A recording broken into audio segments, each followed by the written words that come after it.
আসসালামু আলাইকুম ওয়া রাহমাতুল্লাহি ওয়া বারাকাতুহু। ইন্নাল হামদালিল্লাহ নাহমাদুহু ওয়া নাস্তাঈনুহু মান ইয়াহদিহিল্লাহু ফালা মুদিল্লা লাহু ওয়া মান ইউদ্লিল ফালা হাদিয়া লাহু ওয়া আশহাদু আল লা ইলাহা ইল্লাল্লাহু ওয়াহদাহু লা শারীকা লাহু وأشهد أن محمدا عبده ورسوله أما بعد فأعوذ بالله من الشيطان الرجيم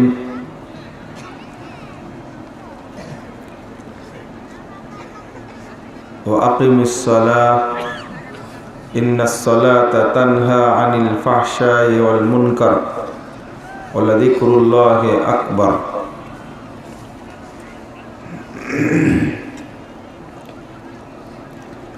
عن أبي هريرة رضي الله عنه قال قال رسول الله صلى الله عليه وسلم أول ما يحاسب به العبد يوم القيامة الصلاة فإن صلحت صلح سائر عمله وإن فسدت فسد سائر عمله. رواه الطبراني في الأوسط بإسناد صحيح.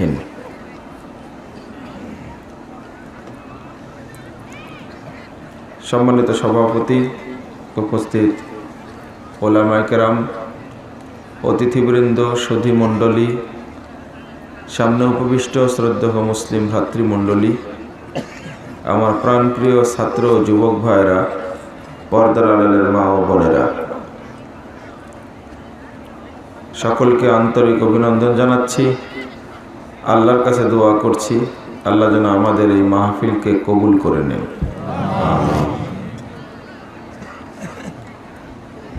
যারা মাহফিলের আয়োজন করেছেন, সময়, শ্রম, অর্থ ব্যয় করেছেন এবং যারা বিভিন্ন অঞ্চল থেকে এসে মাহফিলে শামিল হয়েছেন, আল্লাহ রাব্বুল আলামিন আপনাদের আমাদের সকলকে জান্নাতুল ফেরদাউসের মেহমান হিসাবে কবুল করে নিন। আমিন। বিশুদ্ধভাবে সালাত আদায়ের গুরুত্ব বিষয়টা উল্লেখ করার চেষ্টা করব ইনশাআল্লাহ। ওয়া মা তাওফীকি ইল্লা বিল্লাহ আলাইহি তাওয়াক্কালতু ওয়া ইলাইহি উনীব।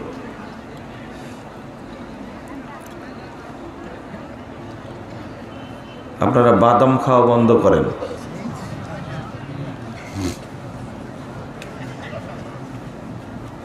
এটা একটা নেহায়েত বদ অভ্যাস। সারাদিন কি করলেন?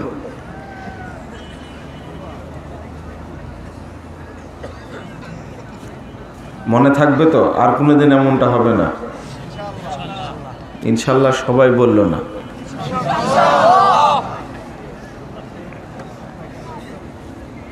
আমি আলোচনা করব আর আপনারা এদের টিপে টিপে বাদাম খাবেন।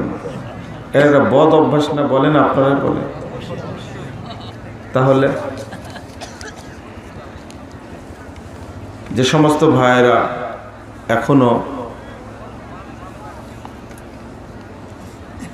দোকানপাটে আছেন, রাস্তাঘাটে ঘোরাফেরা করছেন, তাদেরকে প্যান্ডেলে আসার জন্য আমি বিনীত আহ্বান জানাচ্ছি। আসলে এই মাহফিলের ফজিলতটা যদি জানতে পেত তাহলে কোনো দোকানদার দোকান নিয়ে আসতো না, কখনোই আসতো না। কিন্তু দোকানদারদেরও বুদ্ধি নাই, আর কিছু বোকা লোক আছে, এদেরও কোনো বুদ্ধি নেই। এখনই দোকানে থাকতে হবে। কোন দিন যে চালু হবে যে জালসা উপলক্ষে কোনো দোকান দেওয়া যাবে না,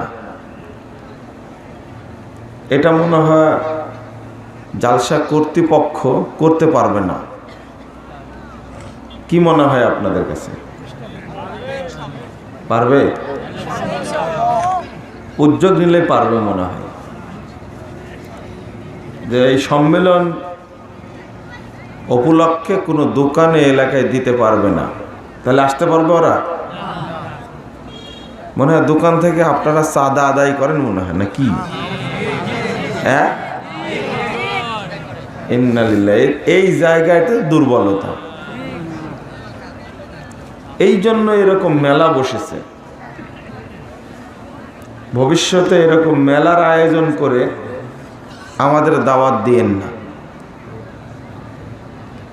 দাওয়াত দিলে সুযোগ থাকলে আসার চেষ্টা করি, কিন্তু আপনাদের এরকম ব্যবহারে অসন্তুষ্ট হই। দুটা কথা বলবো কোরআন সুন্নাহ ভিত্তিক, আপনারা শুনবেন এবং আমল করবেন, এটা আশা পোষণ করি।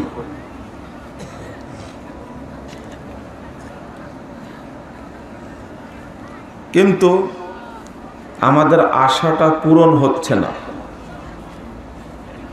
বক্তব্য দিয়ে যাচ্ছে, আপনারা শুনে যাচ্ছেন, প্রতি বছরই প্রোগ্রাম হচ্ছে, কিন্তু মানুষের কোনো পরিবর্তন হচ্ছে না। পরিবর্তন হয় না।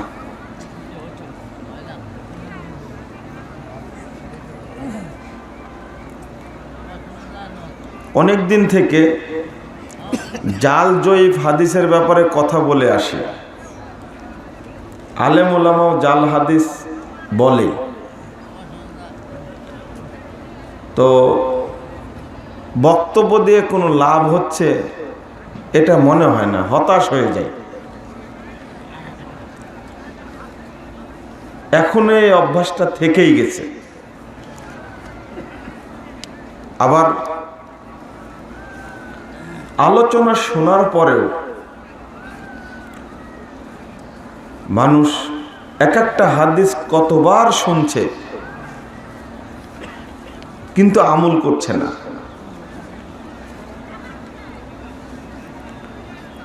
একজন লোক আমার কাছে জালসার ডেট নিতে গেছে। তোর বয়স অন্তত প্রায় 55-60 মতো হবে।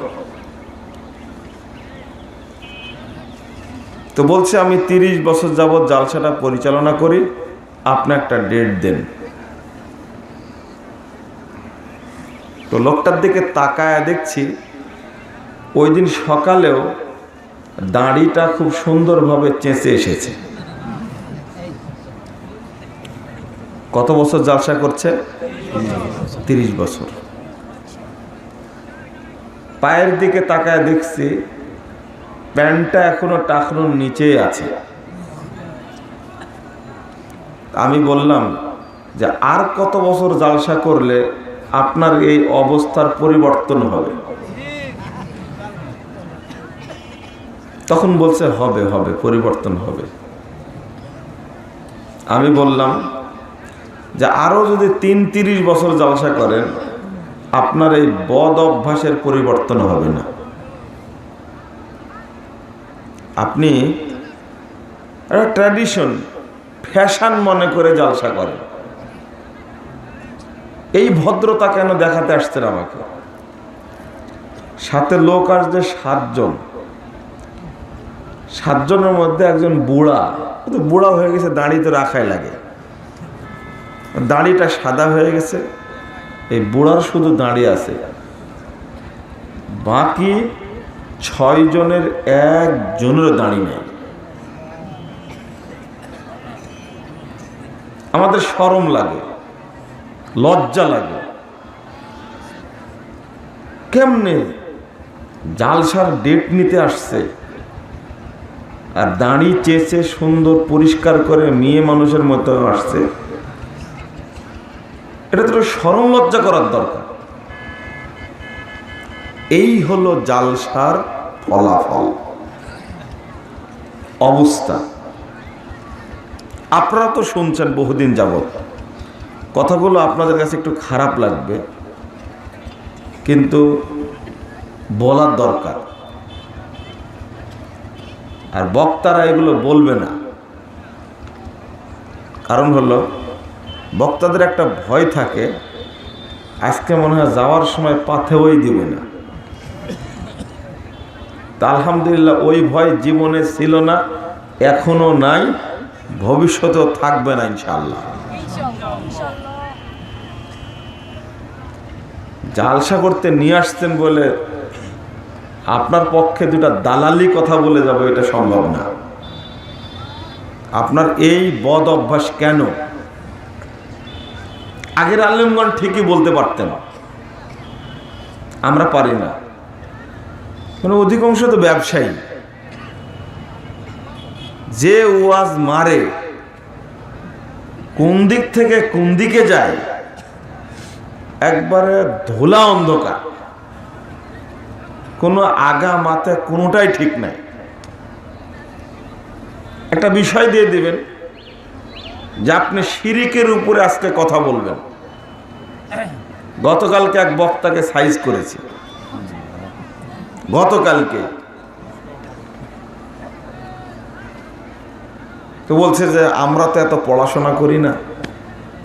পড়াশোনা করেন না, বক্তব্য দিতে আসছেন, এতগুলো লোক আপনার সামনে বসে আছে, তারা কি নিয়ে গেল আপনার কাছ থেকে?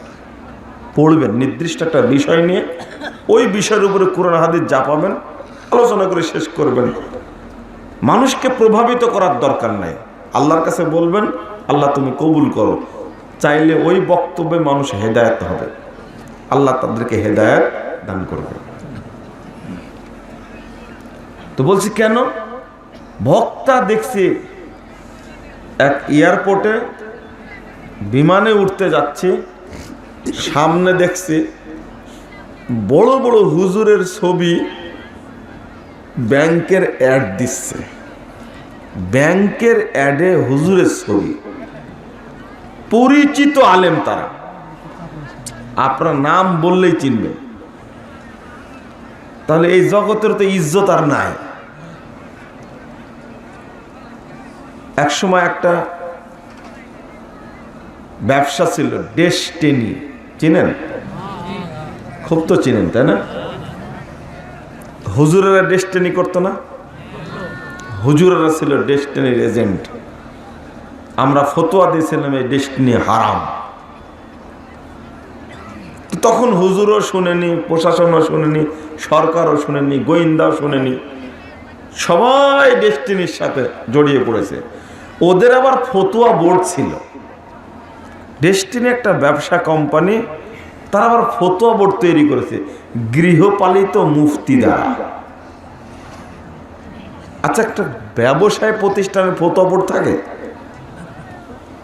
আচ্ছা, ব্যাংকের ফতোয়া বোর্ড থাকে? মনে হয় বুঝেননি আমার বক্তব্য। বুঝছেন কি? অবস্থাটা এত খারাপ পর্যায়ে গেছে, আগের আলেমদের মতো হুঙ্কার ছাড়তে পারে না। আমার দেখা একজন স্মার্ট ছেলে, তখন ছোট, একজন আলেম এসেছে বক্তব্য দেওয়ার জন্য। তো গ্লাসে পানি দিয়ে দিতে আসছে, তো বলছে এই ছেলে রাখো গ্লাস এখানে। এত সুন্দর আল্লাহর নবীর দাড়িকে সাইজ করে কেটে তুমি আমার কাছে আসছো, তোমার একটু লজ্জা হয় না? রাখো এখানে। এলাকায় কোনো দাড়িওয়ালা ছেলে নাই। এই ধমকের মধ্যে যে বরকত আছে, এই ধমক পাওয়ার পরে ও আর তারপর থেকে জীবনেও দাড়ি কাটেনি। আমি যখন এত বড় আলেমের খেদমত করতে পারলাম না, যাক আল্লাহর ওয়াস্তে আমি দাড়ি রেখেই দিলাম। কিন্তু এখন হুজুরেরা বলার সাহস পাবে না, সাহসই নাই। গতদিনে টাঙ্গাইলে এক ভদ্রলোক, আপনাদের মধ্যে এরকম ভদ্রলোক আছে, কিন্তু এরকম ভদ্রলোক আছে, বাড়িতে আমাদেরকে খাওয়ার পরিবেশন করছেন, টাকনুর নিচে কাপড়টা একবারে ছেঁচড়ায় যাচ্ছে। আমি বললাম যে এই যে মুরব্বী, কাপড় তুলেন, আপনার এই ভদ্রতা দেখার জন্য এসেছি। তাড়াতাড়ি কাপড়টা উঠে বলছে নেমে গেছে। নেমে যায়নি, আপনার স্বভাবই এটা। এত ভদ্র হলেন কখন আপনি? আল্লাহর নবী সুন্নাতকে অবজ্ঞা করছেন, আর এইভাবে ঢং করে আমার কাছে আসছেন আপনি। দেখলাম মুরব্বী আমার উপরে রাগই করেছে, তারপর থেকে অনেক সময় থাকলাম, একবারও ঘরে ঢোকেনি। আর গতকালকে একজনকে ধমক দিয়েছি, যাই তুমি এখানে কেন আসছো, তুমি এখানে কি জন্য আসছো? ভালো করে বুঝে চিন্তা ভাবনা করে এসো। আসলে এগুলো তো কষ্ট পায়, যার কারণে বলি।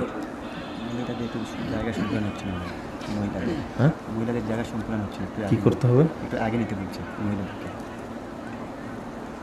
জায়গা যদি ছোট হয়, ওরা এগিয়ে এসে কি করবে? মা বোনদের নাকি জায়গা সংকলন হচ্ছে না, তাদেরকে একটু সহযোগিতা করে সামনে এগিয়ে বসুন, তারা যেন বসতে পারে। একটু চেপে চেপে বসেন, আর আপনারা গল্প করবেন না। আপনাদের সম্পর্কে দুইটা কথা বলবো, রাগ করবেন না। আপনাদের অনুরোধ করি, যদি বক্তব্য শুনে আমল না করেন, তে মুনাফিকিটা কার সাথে হলো? বক্তার সাথে না আল্লাহর সাথে? আল্লাহর সাথে। বিধান কার? আল্লাহ। আল্লাহর সাথে মুনাফিকেরই কোনো লাভ আছে? কোনো লাভ নেই। অতএব আপনি চেষ্টা করবেন, কোরআন সুন্নাহ যখন পেয়ে গেলেন, শুনতে পেলেন, সঙ্গে সঙ্গে সেটা আমল করার চেষ্টা করবেন। বলুন তো ইনশাআল্লাহ।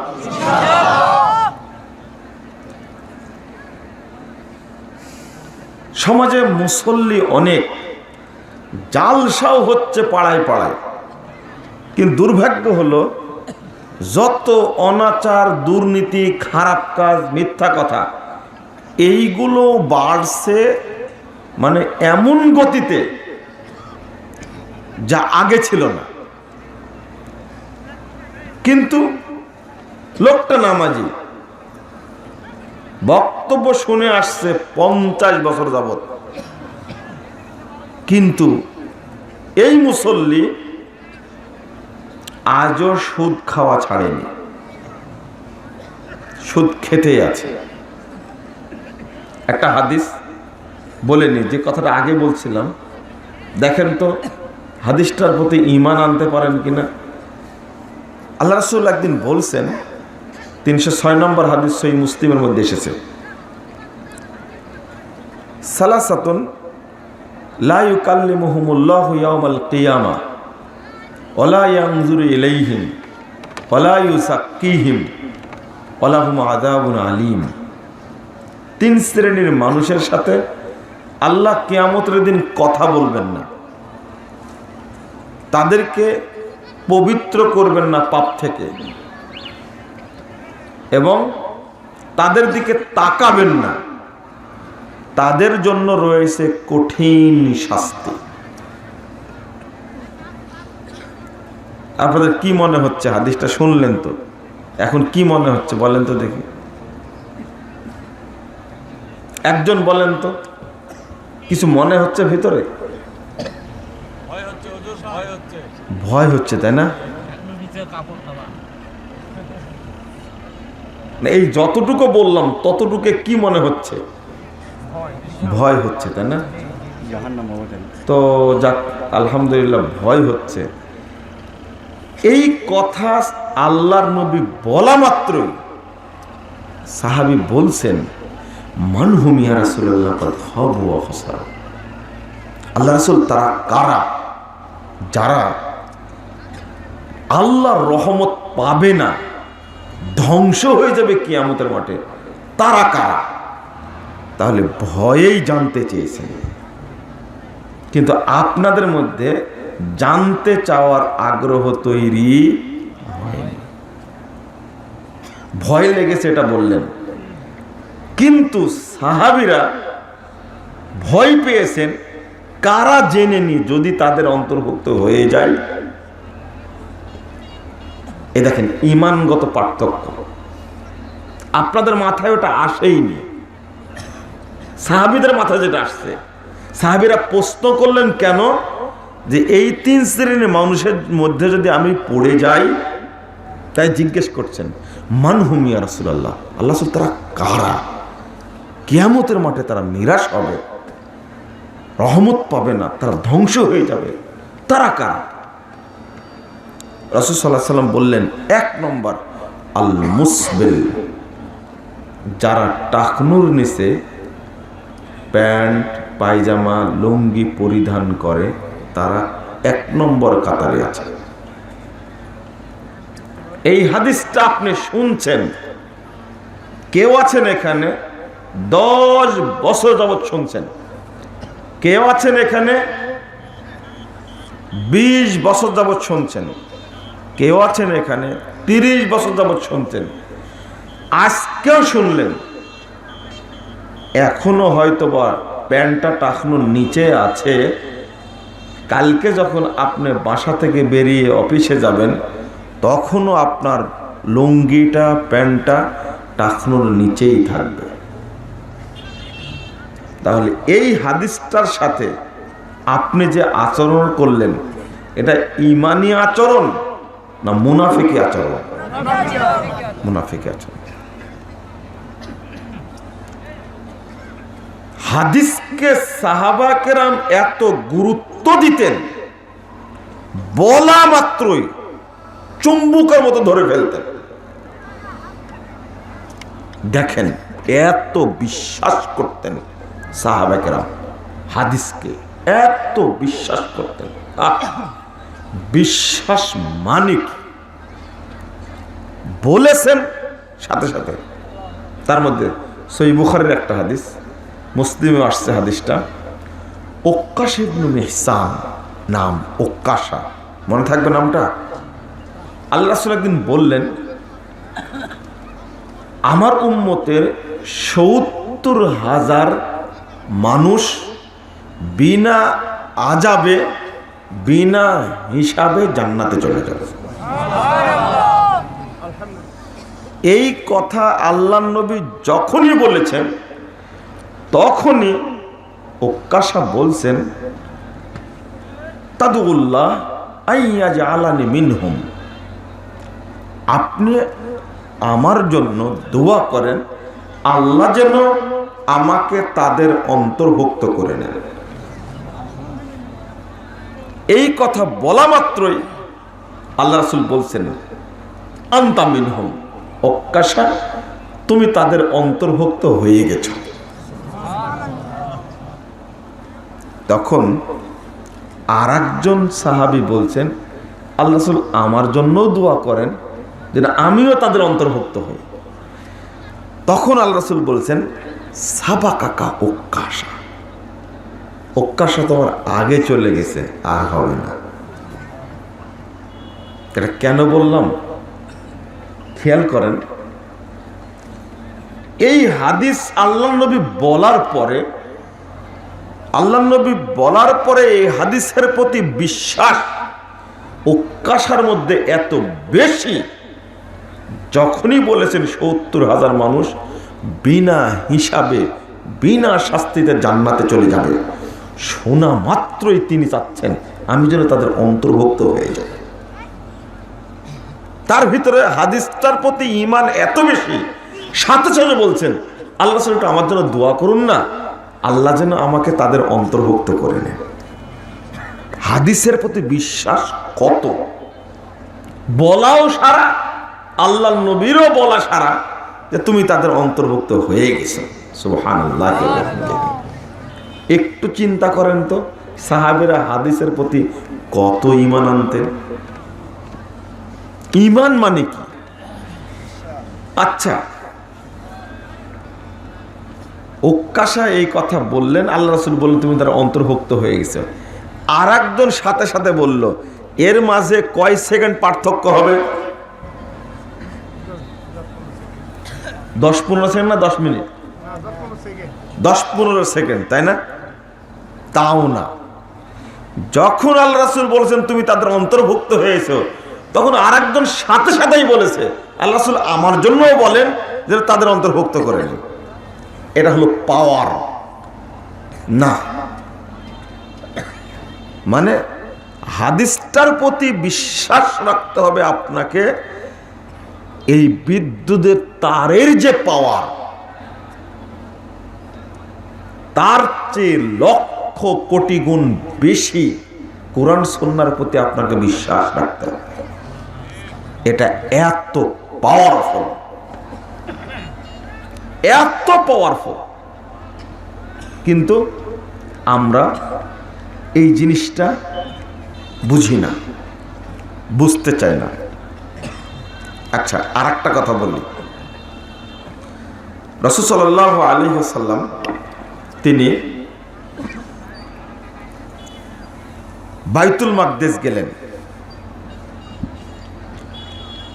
মক্কা থেকে।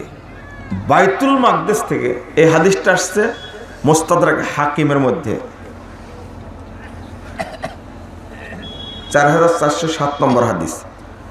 তো বাইতুল মাকদিস থেকে প্রথম আসমান, প্রথম আসমান থেকে দ্বিতীয় আসমান, এইভাবে যেতে যেতে সপ্তম আসমান পার হয়ে সিদরাতুল মুনতাহা পর্যন্ত গিয়ে তিনি আল্লাহর সাথে কথাবার্তা বলে জান্নাত জাহান্নাম দেখে আবার ফেরত আসছেন। আপনাদের কেবলা কোন দিকে? এটা, তাই না? জি।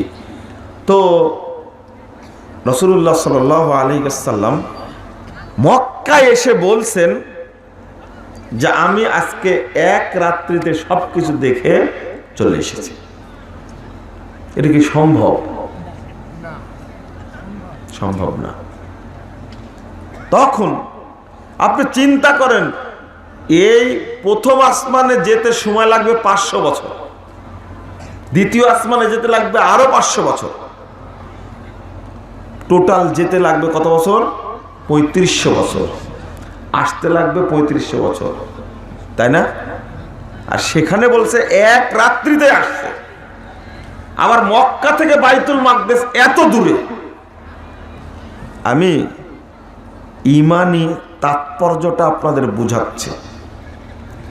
রাসূল সাল্লাল্লাহু আলাইহি ওয়াসাল্লাম এই কথা যখন বললেন, কাফের, মুশরিক আর মুনাফিক, এই তিন শ্রেণীর মানুষ বলল যে এবার মুহাম্মদকে সাইজ করা যাবে। এতদিন পারেনি, মানে এই কথা তো কেউ বিশ্বাস করবে না।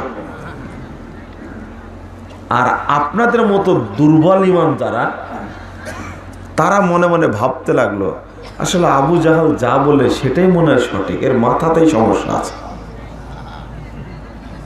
দুর্বল ঈমানের লোক যে, তাহলে আবু জাহাল যা বলে সেটাই কি সঠিক? নাহলে এই কথা বলে এমনি মারে পিঠ আঁটে না, মারের চোটে থাকতে পারি না, টিকতে পারি না মক্কায়, আর ওই মুহূর্তেই খবর দিয়েছে। এরা দৌড়ে চলে গেছে আবু বকরের কাছে। আবু বকর এই ঘটনা শুনেননি। তারা গিয়ে বলছে, মুহাম্মদ শুনেছে কি? ঘটনা তো ঘটে গেছে। কি ঘটনা ঘটছে? তো মুহাম্মদ নাকি এই কাজ করেছে আজ এক রাতের মধ্যে। শোনার পরে আবু বকর রাদিয়াল্লাহু আনহু বলছেন, মান আখবারা, তোমাদেরকে এই সংবাদটা কে দিয়েছে? তোমাদেরকে এই সংবাদটা কে দিয়েছে? তখন তারা বলছে, আরে মুহাম্মদ বলেছে, তুমি বুঝো না কেন? মুহাম্মদের সংবাদটা দিয়েছে। তখন আবু বকর রাদিয়াল্লাহু আনহু বলছেন, ওয়া ইন কানা ক্বালা যালিকা মুহাম্মাদুন লাকাদ সাদাকা। তখন বলছেন, মুহাম্মদ যদি তোমাদেরকে এই সংবাদ দিয়ে থাকে তাহলে তিনি সত্যই বলেছেন। তখন তারা ধমক দিয়ে বলছেন, আওয়া তুসাদ্দিকুহু আন্নাহু যাহাবা ইলা বাইতুল মাকদিস সুম্মা ইয়ারজি' ক্বাবলা আন ইয়াসবাহা। আচ্ছা, এই গেটের সামনে মোটরসাইকেলটা রাখা কার? এটা একটু সরায় রাখতে বলেন।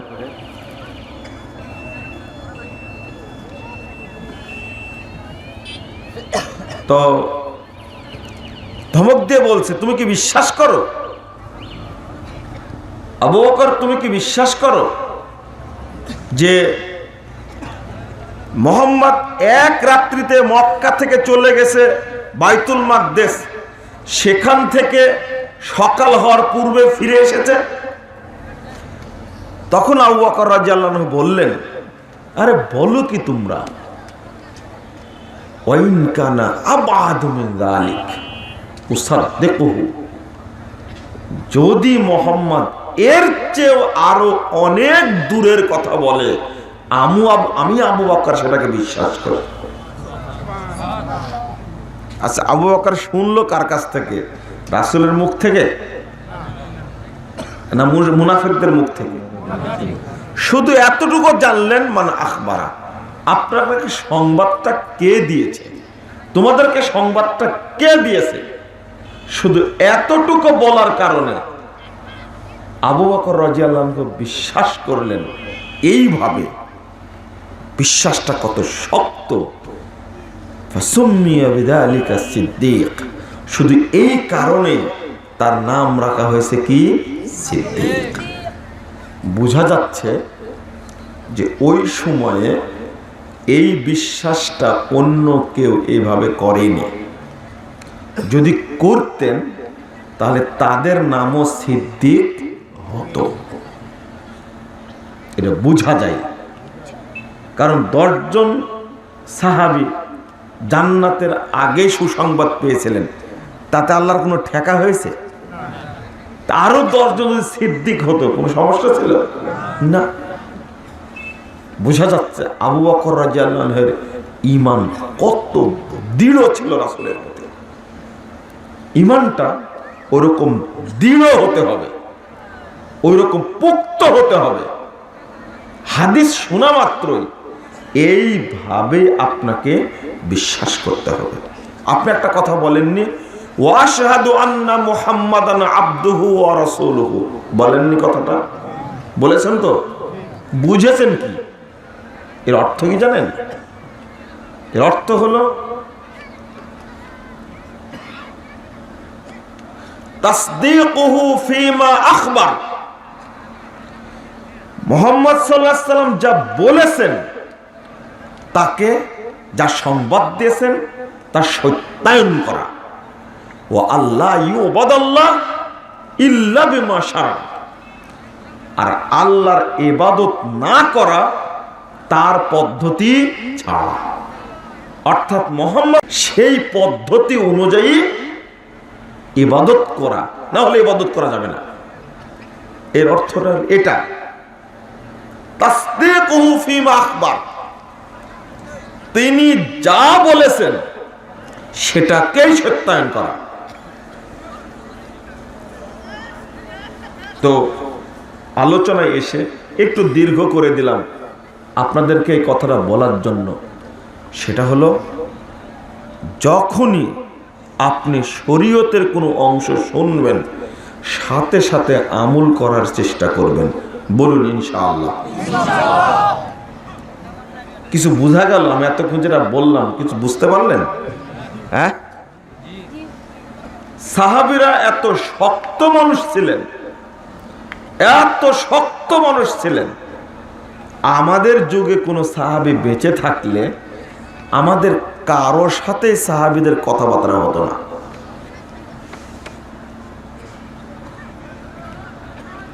সহিহ মুসলিমের 1017 নম্বর একটা হাদিস, ওমর রাদিয়াল্লাহু আনহুর ছেলের নাম হলো আব্দুল্লাহ। কি? আর আব্দুল্লাহ ছেলের নাম হলো বেলাল। তাহলে বেলাল ওমর রাদিয়াল্লাহু আনহুর কে হচ্ছেন? নাতি হচ্ছেন। যাক, আলহামদুলিল্লাহ। তো আব্দুল্লাহ রাদিয়াল্লাহু আনহু তিনি হাদিস শোনাচ্ছেন, লা তামনাউ নিসাআকুম ইজাস্তাযান্না ফিল মাসাজিদ, যদি মহিলারা মসজিদে যেতে চায় তোমরা তাদেরকে বাধা দিও না। এটা আল্লাহ রাসূলের বক্তব্য। শোনাচ্ছেন কে? আব্দুল্লাহ, ওমর রাদিয়াল্লাহু আনহুর ছেলে। তো তার ছেলে বলছে, বেলাল বলছেন, ওয়াল্লাহি লা নামনাহুন্না। আব্বা, ফিতনার যুগ, আল্লাহ কসম করে বলছে তাদেরকে বাধা দেবই, তারা যেন মসজিদে আসতে না পারে। এই কথা যখনই বলেছে বেলাল, তখনই ফাকদ্দামা ইলাইহি, খুব দ্রুত তার দিকে এগিয়ে গেছে মারার জন্য। ওয়াসাব্বাহু সাব্বান সাইয়্যা, খুব কড়া ভাষায় গালি দিলেন, বেয়াদব, এবং বলছেন উহাদ্দিসুকা আনিন নবী সাল্লাল্লাহু আলাইহি ওয়াসাল্লাম তাকুল লা নামনাহুন্না। বেয়াদব, আমি তোমাকে আল্লাহর নবীর পক্ষ থেকে হাদিস শোনাচ্ছি, আর তুমি বলছো তাদেরকে বাধা দেব। তুমি বাধা দেয়ার কে, যেখানে আল্লাহর নবী অনুমতি দিয়ে গেছেন। মা কাল্লামাহু হাত্তা মাত। আব্দুল্লাহ তার ছেলে বেলালের সাথে মৃত্যু পর্যন্ত আর কোনোদিন কথা বলেননি। শুধু এই কথাটুকু বলার কারণে, হয়তো ভুল হয়ে গেছে, মাপ চাই, আর কোনোদিন করব না, এইরকম কোনো কথা গ্রহণযোগ্য হয়নি। হয়তো বলেছে যে আব্বা আমার ভুল হয়েছে, কিন্তু না, ভুলটা হয়েছে তো আমার সাথে না, কার সাথে? রাসূলের সাথে বলেছে। বাণীটা কার? এই জন্য একটা কথা আছে, আল্লাহর নবীকে যদি কেউ কটূক্তি করে তার ফায়সালা হলো মৃত্যুদণ্ড। এখানে যে দুই ভাগে ভাগ হয়ে গেছে, এক ভাগ যদি তওবা করে তাহলে লোকটা মাপ পেয়ে যাবে। তওবা করে মানে ক্ষমা চাইতে হবে রাসূলের কাছে। রাসূল তো মারা গেছেন। কটূক্তি বুঝেছেন তো? আপনি যদি আমার ব্যাপারে কটূক্তি করেন, মাপ কিন্তু আমার কাছে চাইতে হবে। এটা আল্লাহর কাছে চাইলে হবে না, এটা হাক্কুল ইবাদ। এখানে যে আল্লাহর দুই ভাগ হয়ে গেছেন। এক ভাগ চূড়ান্ত পর্যায়ে রাসূলের ব্যাপারে কটূক্তি করেছে, তার শাস্তি মৃত্যুদণ্ড। এখন যদি মাপ চাই, কার কাছে মাপ চাইবে? আল্লাহ নবী বেঁচে নেই, অর্থাৎ মাপ চাইলেও ক্ষমা হবে না, ওর মৃত্যুদণ্ড কার্যকর করতে হবে। আর এক শ্রেণীর আলেম বলতে চাইছে, শিথিল করতে চেয়েছে, হ্যাঁ মাপ চাইলে তওবা করলে হয়তো আল্লাহ তওবা কবুল করবেন, তবে এটা নরম ফতোয়া। আগে যেটা বললাম এটা হলো শক্ত ফতোয়া। কটূক্তি করলে ওর বেঁচে থাকার কোনো সুযোগ নাই। এই জন্য আল্লাহর নবীর হাদিসের ব্যাপারে উল্টাটা করলে ক্ষমা রাসূলের কাছেই নিতে হবে, কিন্তু রাসূল নাই। এই জন্য ইবনে উমর বা কাল্লামাহু হাত্তা মাত, নিজের ছেলের সাথে মৃত্যু পর্যন্ত আর কোনোদিন কথা বলেননি। আহলে হাদিস সমাজ মাঝে মাঝে মেজাজটা গরম হয়ে যায়।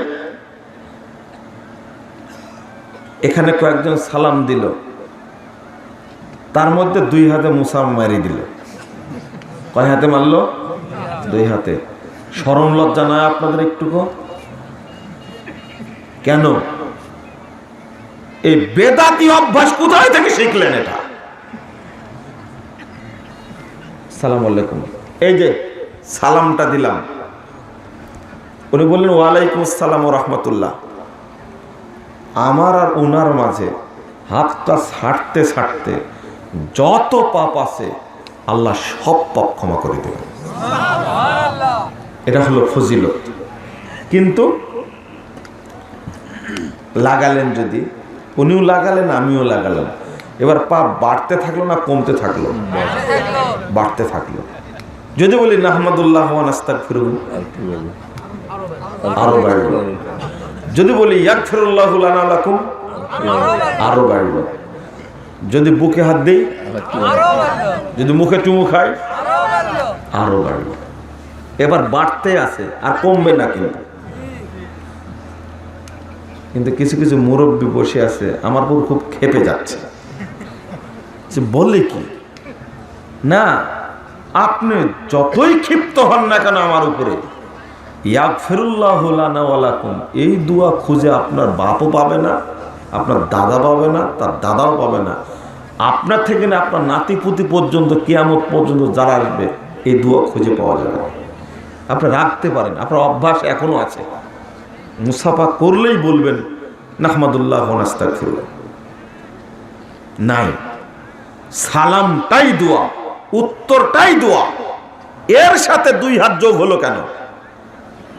আপনি আহলে হাদিস মানুষ, আপনার শরম করা উচিত যে যুগটা সুন্নাতকে হত্যা করার যুগ, ওই যুগে আস্তে আস্তে আস্তে আস্তে বেদাতীদের আমল চলে আসছে। কি জন্য,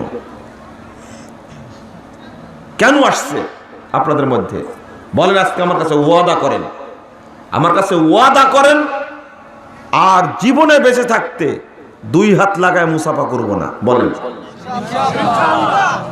ইনশাল্লাহ। বলে না, হাত তুলেন,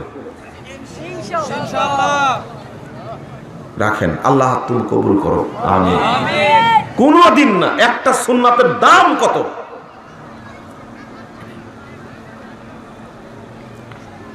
ইমাম শাফি রাহিমাহুল্লাহ একটা কথা বলতেন, ইদা রাআইতু রাজুলাম মিন আসহাবিল হাদিস কান্নী রাআইতুন নবী সাল্লাল্লাহু আলাইহি ওয়াসাল্লাম হাইয়া। একজন আহলে হাদিসের মর্যাদা কত, তাদের পাওয়ার কত। ইমাম শাফি বলছেন, আমি যখন কোনো আহলে হাদিস ব্যক্তিকে দেখতে পাই তখন স্বয়ং মুহাম্মদ সাল্লাল্লাহু আলাইহি ওয়াসাল্লামকে জীবিত অবস্থায় দেখতে পাই। আপনার দিকে তাকালে আপনি মনে হয় আপনি আল্লাহর বান্দা, নবীর উম্মত মনে হয় না? কি সুন্দর আপনার চেহারা, টাকনো নিচে কাপড়, দাড়িটা চাষা, হাতে একটা সিগারেট, দেখতে মাস্তান মাস্তান লাগে, সন্ত্রাসী সন্ত্রাসী লাগে। আপনার কি মনে হয় আপনি সুন্নাতের পাবন্দ? তা তো মনে হয় না আপনাকে। মর্যাদা নষ্ট করলেন কেন? আপনি যদি সুন্নাতকে হত্যা করেন, সুন্নাত মানবে কি কবরবাসী? সুন্নাত মানবে কি মাজার পূজারী? সুন্নাত মানবে কি কবর পূজারী? বেদাতীরা সুন্নাত মানবে? বেদাতীদের জন্মই হয়েছে আল্লাহর নবী সুন্নাতকে হত্যা করার জন্য। সুন্নাত আপনার কাছেই ঠাঁই পাবে। আল্লাহ নবী সাল্লাল্লাহু আলাইহি সাল্লাম বলছেন, কথাগুলো আমল করবেন। আল্লাহ নবী সাল্লাল্লাহু আলাইহি ওয়াসাল্লাম বলছেন, ইন্না মিন ওয়ারাইকুম জামানা সাবরিন। সাহাবীরা শোনো, তোমাদের পরে একটা যুগ আসবে, এই যুগটা হলো ধৈর্যের যুগ। এই যুগে কেউ সুন্নাতের উপরে টিকে থাকতে পারবে না। এই যুগে সুন্নাত মানলেই, মানুষ তো মানবেই না, কেউ যদি মানে তার উপরে অত্যাচার হবে, তার উপরে মামলা হবে, তাকে জেল খাটতে হবে, তাকে বিভিন্ন ভাষায় গালিগালাজ করা হবে। আল্লাহ রাসূল বলছেন, লিল মুতাওয়াসসিকি ফি, ওই যুগে যে ব্যক্তি সুন্নাতকে হাতে দাঁতে শক্ত করে আঁকড়ে ধরে থাকবে, ফালাহু আজরু 50 শাহীদা, তার জন্য 50 জন শহীদের মর্যাদা রয়েছে। সুবহানাল্লাহ। ওমর রাদিয়াল্লাহু আনহু বসেছিলেন। ওমর রাদিয়াল্লাহু আনহু বলছেন, আমিন নামিনহুম, আল্লাহ নবী এই 50 জন শহীদ কি আমাদের যুগে না তাদের যুগে? আমাদের যুগের না তাদের যুগে? আল্লাহ রাসূল ধমক দিয়ে বলছেন, লাবাল মিনকুম, আরে ওমর না না, তোমাদের যুগে শহীদ হওয়া 50 জন শহীদের মর্যাদা পাবে। সুবহানাল্লাহ। আপনি সুন্নাতকে ছেড়ে দিবেন? আর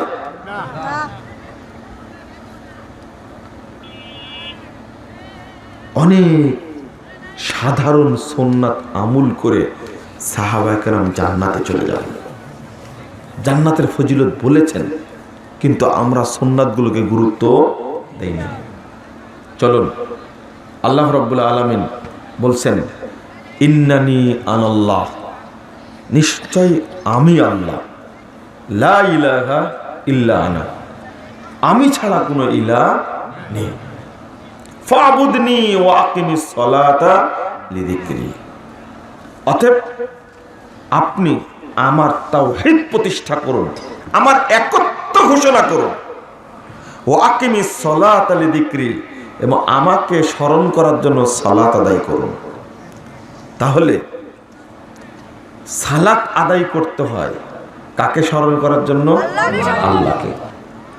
দুর্ভাগ্য একটা কথা, আপনারা বলেন তো, বর্তমানে মুসল্লির সংখ্যা বাড়ছে না কমছে? মুসল্লির সংখ্যা কমছে। জুমার দিনে যাবেন, দেখবেন বাড়ছে না কমছে? বাড়ছে না? বাড়ছে। মুসল্লির সংখ্যা বাড়ছে, তো কোনো সন্দেহ নেই।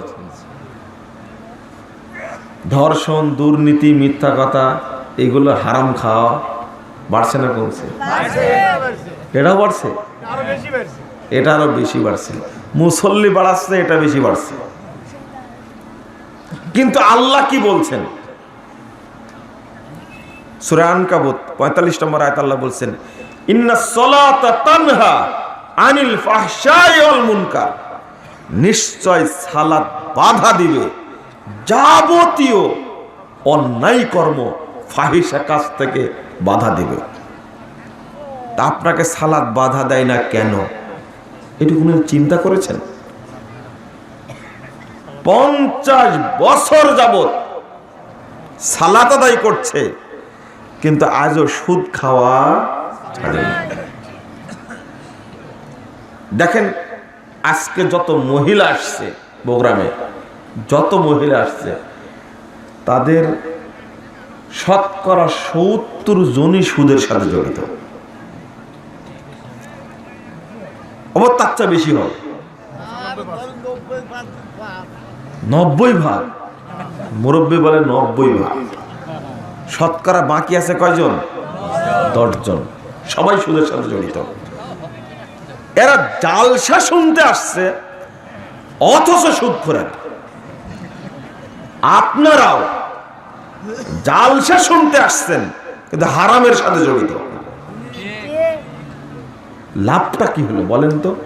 আল্লাহ যে বললেন নামাজ পড়লে ও যাবতীয় পাপ কাজ থেকে বিরত থাকবে, তো সালাত আপনাকে বিরত রাখে না কেন? মানে আপনার নামাজ হয় না, অসম্ভব। যেটা নামাজ পড়েন এটা তামাশা। আচ্ছা, যে দেহের মধ্যে রূহ নাই, আত্মা নাই, ওই দেহের কোনো দাম আছে না। ঠিক যে ইবাদতে ইখলাস নাই, সেই ইবাদতের কোনো দাম নাই। কথাটা আবার বলি, যে দেহের মধ্যে আত্মা নাই, রূহ নাই, ওই দেহের কোনো দাম আছে? নাই। ঠিক যে ইবাদতের মধ্যে ইখলাস নাই, তাওহীদ নাই, ওই ইবাদতের কোনো দাম নাই। অন্তত এইটা মনে রাখতে পারবেন তো? কেন আপনার সালাত আপনাকে হারাম খাওয়া থেকে বিরত রাখতে পারছে না? অনেক মহিলা আসছে, খুব ঢং করে আসছে, ওরা বুরকাও পরেনি, ওড়নাটাও পরেনি, এমনি মায়ের সাথে আসছে। কিন্তু মা বুড়া হয়ে গেছে, 60 বছর বয়স, ও কিন্তু বুরকা টুরকা পরে, চাদর টাদর পরে একবারে ভূতের মতো হয়ে আসছে, কিচ্ছু দেখা যাবে না। কিন্তু মেয়েটাকে নিয়ে আসছে উলঙ্গ করে, নাতনিটাকে নিয়ে আসছে সাথে করে, একবারে উলঙ্গ করে নিয়ে আসছে, নাতনিটাকে দেখাতে নিয়ে আসছে। বুড়িকেই দরকার ছিল এমনি আসা, আর নাতনিকে ঢেকে নিয়ে আসার দরকার ছিল। এটাই তো নিয়ম, তাই না? বয়স যত বড় বেশি হয়, বুরকা তত বড় হয়, আর বয়স যত কম থাকে, উলঙ্গ তত বেশি হতে থাকে। পুরুষরা লুঙ্গি নামাতে নামাতে পায়ের তলে ফেলেছে, আর মহিলারা ওই কাপড় কাটতে কাটতে এখন টাকনোর উপরে তো না, নিষ্পেষাক এখন হাঁটু বরাবর হয়ে গেছে। অধিকাংশ মহিলা যারা বিশ্ববিদ্যালয়ে পড়াশোনা করে, কলেজে পড়াশোনা করে, এরা যে এত বেহায়া হয়, বাড়িতে যেহেতু পর্দা নাই, সারাদিন বাপ মা স্টার জালসা নিয়ে বসে থাকে, নগ্ন ছবি না বসে থাকে, এগুলোতেই শোনে। ওরা স্কুলে যাওয়ার সময়, কলেজে যাওয়ার সময়, বিশ্ববিদ্যালয়ে যাওয়ার সময় যে পোশাকটা পরে, এই পোশাকটা হলো একবারে বেহায়া পোশাক, একবারে নোংরা পোশাক, উল্টাটা হয়ে গেছে। মহিলারা পা ঢেকে চলবে আর পুরুষরা টাকনোর উপরে অর্থাৎ নিসফে সাক, মাঝামাঝিতে লুঙ্গি প্যান্ট পরবে, এটাই হলো সুন্নাত। কিন্তু এখন উল্টাটা হয়ে গেছে। জালসা শুনে তাহলে লাভটা কি? শিখানো হয় না কেন? এতদিন যাবৎ বক্তব্য শুনছে, ও আজও সুদ ছাড়েনি কেন? কারণ হলো তিনটা। এক নম্বর, প্রথমত ভিতরে এখলাস নাই, এখলাসটা শিরিকে পরিপূর্ণ, নাউজুবিল্লাহ, অন্তরটা শিরিকে পরিপূর্ণ। দুই নম্বর কারণ হলো সালাত পড়ে কিন্তু নবীর তরিকায় পড়ে না। তিন নম্বর কারণ হলো ওর এখলাস ঠিক আছে, সালাতের পদ্ধতিও ঠিক আছে, কিন্তু বড় হারামখোর, সুদখোর। ও কিয়ামত পর্যন্ত ইবাদত করলেও কবুল হবে না। হবে কবুল? হারামখোর ইবাদত করলে কবুল হবে না। কিভাবে বুঝাবেন আপনি? এই যে মদ, গাঁজা, সোয়ানি, ফেনসিডিল, ইয়াবা, তারপরে বিড়ি, সিগারেট, তামাক, জর্দা, গুল, আলাপাতা, এইগুলো যে খায় মুরব্বীরা, লোকেরা যে খায়, এগুলো যে হারাম জানার পরেও খাচ্ছে না। নিশা যে জানার পরেও খাচ্ছে, ইবাদত কবুল হবে? কোনোদিন হবে না। আপনাকে ওই হুজুর ফাঁকি দিয়েছে। কোন হুজুর? ওই হুজুর ফাঁকি দিছে যে হুজুর বলে যে বিড়ি খাওয়া মাকরু, মানে হুজুর জর্দাখোর, ওই হুজুর গুলখোর। এই জন্য হুজুর বলেছে বিড়ি খাওয়া মাকরু। যারা জর্দাখোর হুজুর, এরা মূলত বেহায়া, একবার এদের লজ্জা শরমই কম। এক হুজুর বক্তব্য শোনার পরে বলছে, আপনি কি জানেন গুল খাওয়ার পরে সালাত শুরু করলে কেরাত খুব সুন্দর হয়? আমি বললাম যে বেকুব, আপনার যে অজুই নাই, খেয়াল করেছেন কেরাত সুন্দর হয় কি করবে? গুল মুখে দিলে অজু থাকবে না, থাকার কোনো সুযোগই নাই। এটা অপবিত্র জিনিস, হারাম মানে অপবিত্র। বন্ধুরা আমার, কেন তাকে বাধা দিতে পারেনি? এই সালাত কবুল হয় না। আপনারা একটু ভয় করেন, যে পদ্ধতিতে বর্তমানে সালাত চলে, বর্তমান যুগে যে সালাত চলে, আমরা বিশ্লেষণ করে দেখেছি যে অধিকাংশ মানুষই বেদাতি তরিকায় সালাত আদায় করে। রাসূল সাল্লাল্লাহু আলাইহি সাল্লামের তরিকা তারা জানে না। আল্লাহ রাসূল শর্ত করেছেন, সহিহ বুখারীর 631 নম্বর হাদিস, প্রথম খণ্ডের 88 পৃষ্ঠায় এসেছে। আল্লাহ রাসূল বলেছেন, সল্লু কামা রাআইতুমুনি উসাল্লি, তোমরা ওইভাবেই সালাত আদায় করো যেভাবে আমাকে সালাত আদায় করতে দেখছো। আমি বিশ্বাস করলাম আপনি হালাল খান, আমি বিশ্বাস করলাম আপনার ইখলাস ঠিক আছে, কিন্তু এক জায়গায় আপনি দুর্বল। সেই জায়গাটা হলো আপনার সালাতের পদ্ধতি ঠিক নয়। অধিকাংশের, আচ্ছা যারা সালাত পড়ে সাধারণত তারা হারাম খেতে চায় না, ঠিক না? সাধারণত, কিন্তু অল্প হলেও তো সালাত পড়ে তারা, তাদের ইখলাস ঠিক আছে, কিন্তু কবুল হয় না কেন? রাসূলের তরিকায় সালাত আদায় করে না। আল্লাহ রাসূল বলছেন, দেখেন তার হাদিসটা, তার প্রমাণ 1859 নম্বর হাদিস, তাবরানী আওসাতের মধ্যে এসেছে, আউয়ালু মা ইউহাসাবু বিহিল আবদু ইয়াউমা কিয়ামা আস-সালাত, কাল কিয়ামতের মাঠে সর্বপ্রথম হিসাব নেওয়া হবে সালাতের। প্রথম হিসাব হবে কিসের? সালাতের। ফাইন সালাহাত সালাহা সাইরু আমালি, সালাত যদি শুদ্ধ হয় অন্যান্য সমস্ত আমল শুদ্ধ হবে, ঠিক হবে। ওয়াইন ফাসাদাত ফাসাদাত সাইরু আমালি, সালাত যদি অশুদ্ধ হয় তাহলে সমস্ত আমলই কি হয়ে যাবে? বাতিল হয়ে যাবে, ফাসাদা, বাতিল হয়ে যাবে। তাহলে হজ টিকবে না, যাকাত টিকবে না, সিয়াম টিকবে না। সালাত যদি বাতিল হয়, সালাতটা যেন শুদ্ধ হয়, এই জন্য দরকার বিশুদ্ধতা, সঠিকভাবে আদায় করা। আপনারা এটাও জানেন, যদি কোনো ব্যক্তি, কোনো ছেলে পরীক্ষা দেবে তো 10 বছর পড়ছে, এসএসসি বা দাখিল পরীক্ষা দেবে, যদি অ্যাডমিট না আসে পরীক্ষা দিতে পারবে? সালাত কিন্তু কাল কিয়ামতের মাঠের অ্যাডমিট কার্ড। পরীক্ষা দিতে পারা তো দূরের কথা, ও তো হলেই ঢুকতে পারবে না। ঢুকতে পারবে না। কাল কিয়ামতের মাঠের কার্ড, অ্যাডমিট কার্ড হলো সালাত। যার সালাত ঠিক হবে তার অন্যান্য ইবাদত কবুল করা হবে। আর যদি সালাত ঠিক না হয়, শুদ্ধ না হয়, তাহলে কবুল করা হবে না। এই বুদ্ধিটা আমাদের জানতে হবে। আল্লাহ রাসূল একদিন মসজিদে বসে আছেন, সহিহ বুখারীর 104 পৃষ্ঠার হাদিস। আল্লাহ রাসূল বসে আছেন, আবু হুরায়রা বলছেন যে একজন লোক মসজিদে ঢুকে সালাত আদায় করলো, করে আল্লাহ রাসূলকে সালাম দিল। আল্লাহ রাসূল বললেন, ওয়ালাইকাস সালাম, ইরজি ফাসাল্লি ফাইন্নাকা লাম তুসাল্লি। সালামের উত্তর দিয়ে বললেন, তুমি ফিরে যাও, সালাত পড়ো, তুমি সালাত পড়ো না। লোকটি আবার গিয়ে সালাত আদায় করে আবার সালাম দিলেন।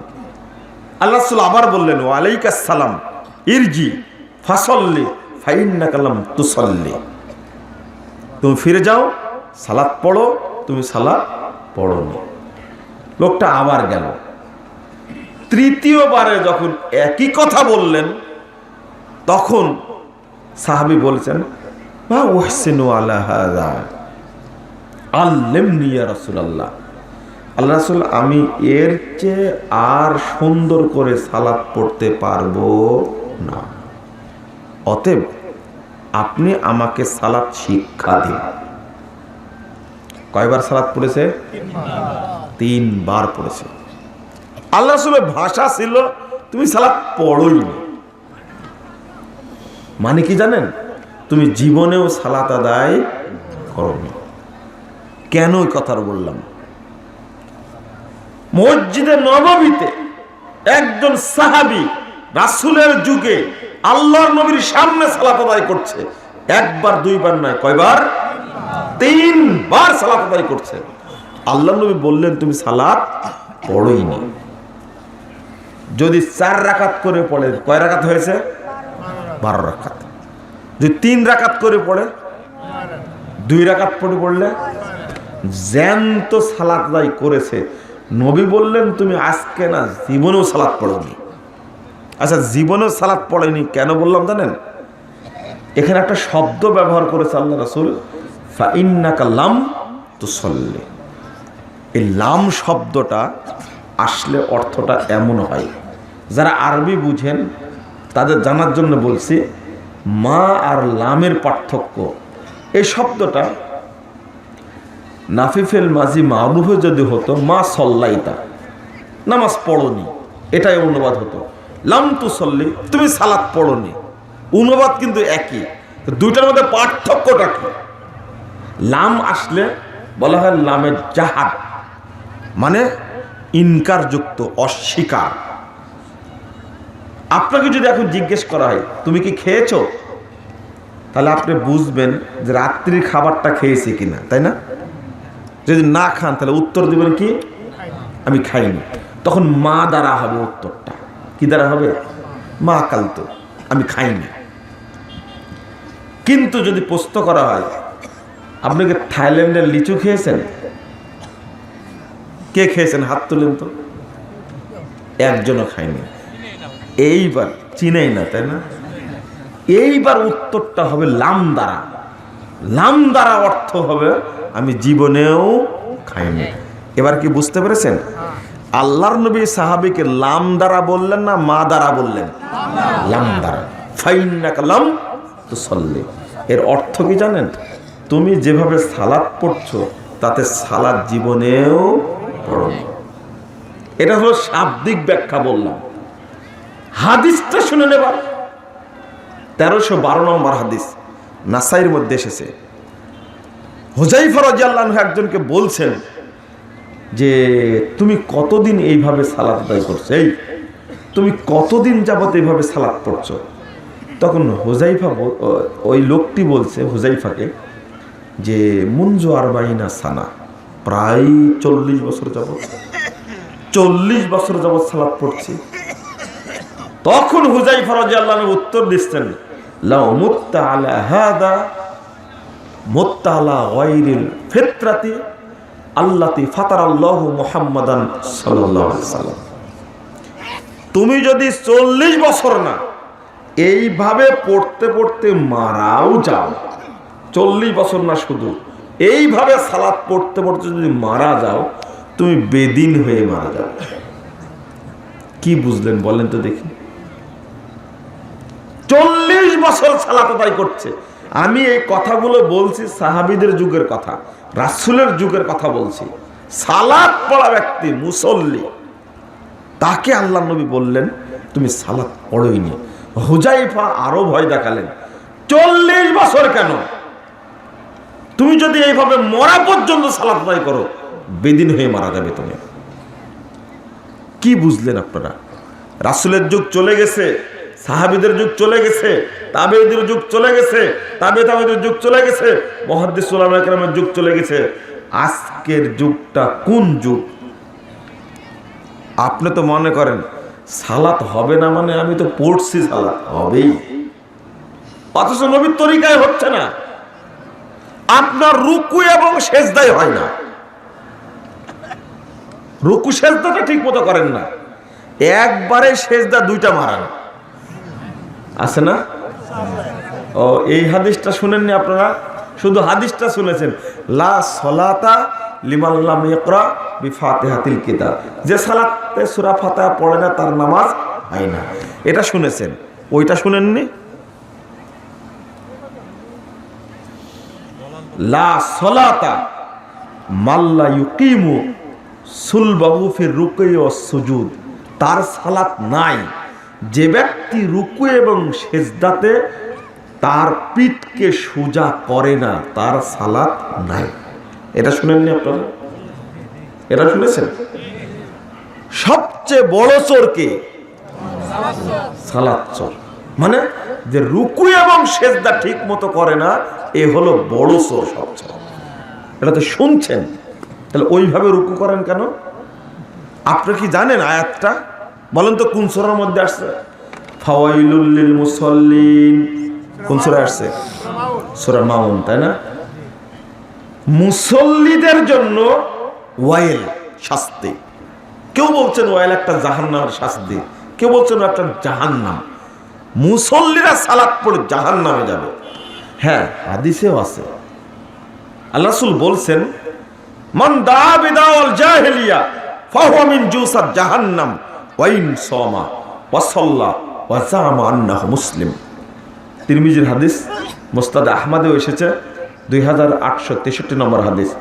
যে ব্যক্তি মানুষকে জাহেলিয়াতের দিকে ডাকে সে ব্যক্তি জাহান্নামে যাবে, জাহান্নামের দলভুক্ত হবে, জাহান্নামের খড়ি হবে। ওয়াইন সামা, যদিও রোজা রাখে, ওয়াসাল্লাহ, যদিও সালাত আদায় করে, ওয়াজামা আন্নাহু মুসলিম, যদিও নিজেকে পাক্কা মুসলিম মনে করে, তবুও জাহান্নামে যাবে। হাদিসটা অনুবাদ করতে লাগলে ভয় লাগে, কি হবে তাহলে? নামাজ পড়ার পরে জাহান্নামে যাবে, সিয়াম পালন করার পরে জাহান্নামে যাবে, এত কড়া নির্দেশ। নিজেকে মুসলিম মনে করলে জাহান্নামে যাবে। কারণটা কি? দুইটা কারণ এখানে আছে। সালাতের ক্ষেত্রে অধিকাংশ বেদাত ঢুকে গেছে। কি ঢুকে গেছে? বেদাত ঢুকে গেছে। সালাতকে পরিশুদ্ধ করার জন্য আলহামদুলিল্লাহ আমরা একটা বই দিয়েছি জাল হাদিসের কবলে রাসূল সাল্লাল্লাহু আলাইহি সাল্লামের সালাত। এটাতে বেদাতীরা আর বেদাতি আলেমরা এত ক্ষিপ্ত হয়েছে যে তারা যে আমলগুলো করে সবই বেদাতের অন্তর্ভুক্ত হয়েছে অধিকাংশে। আর একটা হলো জাল জয়ীফ হাদিসে সালাতটা ভর্তি হয়েছে। আমল করলে দেখবেন এক শ্রেণীর মানুষ সেজদা থেকে উঠার সময় না বসে একবারে তীরের মতো দাঁড়িয়ে যায় না? এটা একটা জাল হাদিস চালু আছে। এটা ওই জাল হাদিসের উপরে আমল করছে। আর ভুয়া কথা কতগুলো আছে। গতকালকে যশোরে শুনে আসলাম, বড় মসজিদের ইমাম সাহেব খুতবা দিয়েছে এই মর্মে যে আপনারা দুইজনার পায়ের মাঝে 4 আঙ্গুল ফাঁক রেখে দাঁড়াবেন অথবা 8 আঙ্গুল ফাঁক রেখে দাঁড়াবেন অথবা আধ হাত ফাঁক রেখে দাঁড়াবেন। দুইজন মুসল্লি ফাঁক থাকবে কত? 4 আঙ্গুল। তো একজন মসজিদ কমিটির সদস্য বলে দিয়েছেন যে আপনি এর দলিলটা দিবেন যে 2 মুসল্লির মাঝখানে 4 আঙ্গুল ফাঁক রাখতে হবে। তো দলিল এখনো খুঁজতেছে হুজুর এখনো খুঁজছে। মরা পর্যন্ত এই 4 আঙ্গুল ফাঁক রাখার দলিল পাওয়া যাবে না, ইনশাল্লাহ পাওয়া যাবে না। কারণ হাদিস আসছে তার উল্টাটা। তাহলে এই 4 আঙ্গুল ফাঁক রাখার কথা বলল, হুজুরের সাহস কত, যার দলিল নাই ওটা বলে কি করে? বলতে পারবে না। আল্লাহ রাসূল বলেছেন উল্টাটা। রাসূল সাল্লাল্লাহু আলাইহি ওয়াসাল্লাম বলছেন সালাতের মধ্যে শয়তান অবস্থান করে, এটা হাদিসে আছে। আল্লাহ রাসূল দেখতে পেতেন শয়তানকে, বলছেন যেন মানে ভেড়ার বাচ্চার মতো শয়তান তোমাদের মাঝে অবস্থান করছে, আমি এটা দেখতে পাই। আবু দাউদের 97 পৃষ্ঠা হাদিসটা পাবেন। আল্লাহ সুবহানাল্লাহ তাজারু ফুরুজাতিল শয়তান, শয়তানের জন্য তোমরা ফাঁক রেখে দাঁড়ায়ো না। মান ওয়াসালা সাফফান ওয়াসালাহুল্লাহ ওয়া মান কাতা সাফফান কাতাহুল্লাহ। যে ব্যক্তি সালাতের মধ্যে মিলিয়ে দাঁড়ালো, পায়ে পা কাঁধে কাঁধ মিলিয়ে দাঁড়ালো, ফাঁক বন্ধ করে দাঁড়ালো, ওই ব্যক্তি আল্লাহর রহমতের নিকটবর্তী হয়ে গেল। আর যে ব্যক্তি বিচ্ছিন্ন হয়ে দাঁড়ালো, যে ব্যক্তি বিচ্ছিন্ন হয়ে দাঁড়ালো ওই ব্যক্তি আল্লাহ থেকে বিচ্ছিন্ন হয়ে গেল। এটা আবু দাউদের হাদিস। তাবরানী আওসাতের মধ্যে এসেছে 5797 নম্বর হাদিস। আল্লাহ রাসূল বলছেন মান সাদ্দা ফুরজাতান ফি সাফিন, যে কাতারে দাঁড়ানোর সময় ফাঁক বন্ধ করে দাঁড়াবে, পায়ের সাথে পা কাঁধে কাঁধ মিলে দাঁড়াবে। আল্লাহ রাসূল বলছেন রাফাআল্লাহু লাহু দারাজা, আল্লাহ তার মর্যাদা বৃদ্ধি করে দিবেন। ওয়া বানাল্লাহু লাহু বাইতান ফিল জান্নাহ, এবং আল্লাহ তার জন্য জান্নাতে একটি ঘর তৈরি করবেন। তাহলে হাদিস যেহেতু আসছে, ওই 4 আঙ্গুলের হাদিস থাকার প্রশ্নই আসে না। এটা হুজুর তৈরি করেছে, হুজুর বানাইছে। তো বানানো পদ্ধতিতে সালাত আদায় করলে সালাত কবুল হবে না। আরো আছে,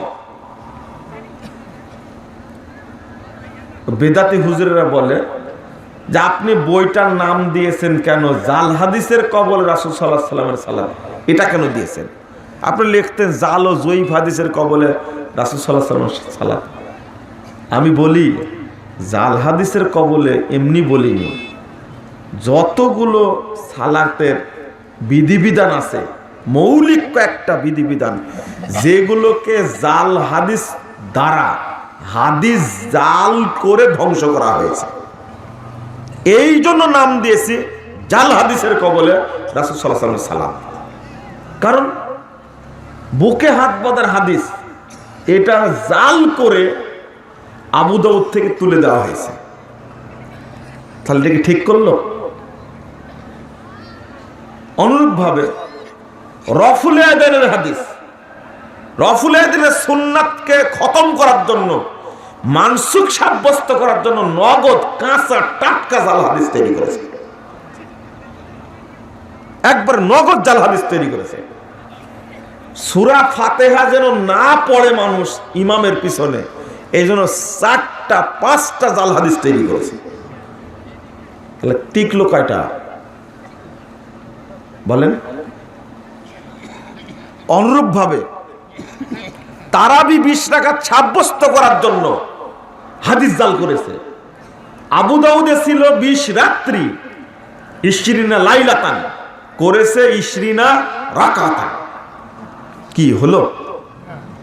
আগে ছিল 20 রাত্রি, করেছে কি 20 রাকাত। তা লাইলাতানের কাছে রাকাতান বসায় দিয়েছে, জাল করলো না? এটা জাল করেছে। এমনি 20 রাকাত সম্পর্কে যে হাদিস বর্ণিত হয়েছে এমনি জাল হাদিস। এটা সব মিলিয়ে আমি তদন্ত করে দেখেছি, মানে জাল হাদিস দ্বারাই বেশিরভাগ সালাতের পদ্ধতিগুলোকে নষ্ট করে দেওয়া হয়েছে। এখানে আমরা বিপদে পড়েছি মুরব্বীদেরকে নিয়ে, মুরব্বী এবং মৌলবী আলেমদেরকে নিয়ে। আপনাদের এলাকা তো এমন এলাকা, মুনাজাতের প্রভাব খুব বেশি। ওইটা বলার দরকার, ঠিক না বললেও বুঝি। শুনলাম নাকি মুনাজাতি মুলবি বাহাস করবে। দুর্ভাগ্য, কি পড়া পড়লো আর কি শিখাই শিখলো। মুনাজাতের দলিল বের করার জন্য হুজুর ছবি দিয়ে, বইয়ের মধ্যে ছবি দিয়ে দলিল পেশ করেছে। কোরআন হাদিসে কোথাও দলিল পাইনি। শেষে কি কোথায় কে মুনাজাত করেছে ওই দলিল সাব্যস্ত করে বই লিখছে। আবার তার আপনাদের এই এলাকায় কোন জায়গায় জুতা মারামারি হয়েছে না? হ্যাঁ, জালসাতে জুতা মারামারি হয়েছে। আমার সাথে এক ঘটনা ঘটেছে, আমার সাথেও এক মুনাজাতি হুজুরের এই ঘটনা ঘটছে। আপনারা অনেকবার নেটে দেখছেন, টাঙ্গাইলে। আমি বক্তব্য দিচ্ছি, আমি এমনি উদাহরণ দিতে গেছি। ওই এলাকায় কিন্তু মুনাজাত চলে না। আমি জানি না, হঠাৎ করে এই মুরব্বী বলছে যে আপনার সাথে এই বিষয়টা না বসবো, বক্তব্য দেওয়া অবস্থাতে। আর এক মাদানি বলছে যে ফরজ সালাত পরে মুনাজাত করা বেদাত না সুন্নাত। মাদানি তো ওই এলাকায় নাম রাখছে ওই লোকটার জাল মাদানি। বুঝছেন? নাম রাখছে কি? জাল মাদানি। কোন মাদানি আলেম এইরকম বেদাতি ফতোয়া দিতে পারবে না। আমরা বলি উল্টাটা, আমরা বলি আপনি একাকী হাত তুলে দোয়া করেন, হাতটা মুখে মাসা করবেন না। হাত তুলে দোয়া করতে করতে শেষ যখন হয়ে যাবে, দরুদ পড়ে শেষ করবেন দোয়াটা। এটাই হলো সুন্নাত। বেতের সালাতেও আপনারা যখন কুনুত পড়বেন, কুনুত পড়া পড়া হাত মুখে মাসা করবেন না। কুনুত পড়া শেষ হবে, হাত ছেড়ে দিবেন। ঠিক আছে? তো আপনি ফরজ সালাতের পরে, সুন্নাতের পরে, তাহাজ্জুদের পরে, যে কোনো সময় ওযু করে বা 2 রাকাত সালাত আদায় করে আপনি হাত তুলে একাকে দোয়া করেন। কবরস্থানে যান, আপনি একাকে হাত তুলে দোয়া করেন, তাতে কোনো সমস্যা নেই। অনেক হাদিস বর্ণিত হয়েছে। আপনি কি পাপ করছেন ইমাম জানে? তাহলে ইমামের কান্নায় আপনার কান্না আসবে কি করে বুঝলেন আপনি? তো আপনাকে আল্লাহর কাছে দোয়াটা করতে হবে, আল্লাহ আমি এই পাপ করেছি, তুমি পাপগুলো আমাকে ক্ষমা করে দাও। এই দোয়াটা করা উচিত আপনারই। কিন্তু এটা ইমামের উপরে ভর দিলেন কি করে?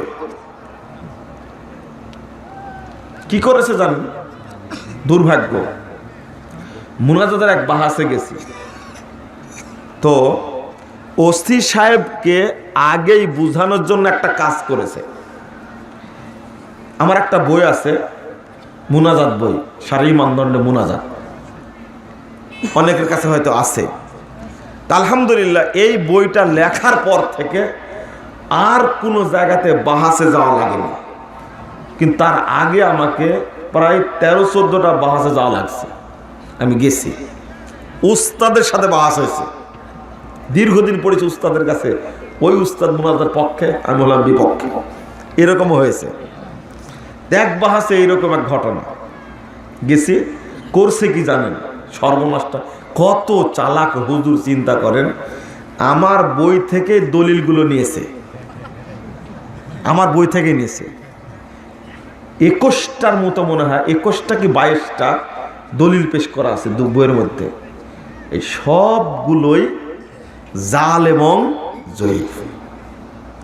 তো ওইগুলো করেছে কি, ওরা আবার কম্পোজ করেছে আলাদা করে করে করে ওইগুলোই সিরিয়াল জমা দিচ্ছে। দেখেন এতগুলো হাদিস আছে মুনাজাতের পক্ষে। আমি বুঝতে পারিনি, তখন ওসি সাহেব আমাকে বলছেন যে এই যে মুনাজাতের এতগুলো হাদিস আমি পড়েই বুঝতে পারছি, ভাষা তো বুঝি আমি, যেহেতু আমি বই লিখেছি। দেখছি আমার বই থেকে হুবহু কম্পোজ করা। তখন আমি বইটা বের করে দেখালাম যে দেখেন এই বইটা আমার লেখা, এই বই থেকে কম্পোজটা করেছে, কিন্তু আমি যে বিশ্লেষণ করেছি, তাহকিক করে দিয়েছি, ওই তাহকিকগুলো করেনি, নাই। তো ভাষায় মিলায় দেখলেন। ওসি সাহেব বলছেন যে ছি ছি ছি, আপনারা এই ধরনের কাজ করবেন, এটা তো কল্পনা করিনি। উনি তো বলে দিয়েছেন এই হাদিসটা ঠিক না, কোথাও লেখছে জাল, কোথাও লেখছে জয়ী, কোথাও লেখছে ভিত্তি নাই, কিন্তু আপনি এখান থেকে টাইপ করে আমার কাছে জমা দিয়েছেন। এটা গেল, বাহাত শুরু হলো। হওয়ার পরে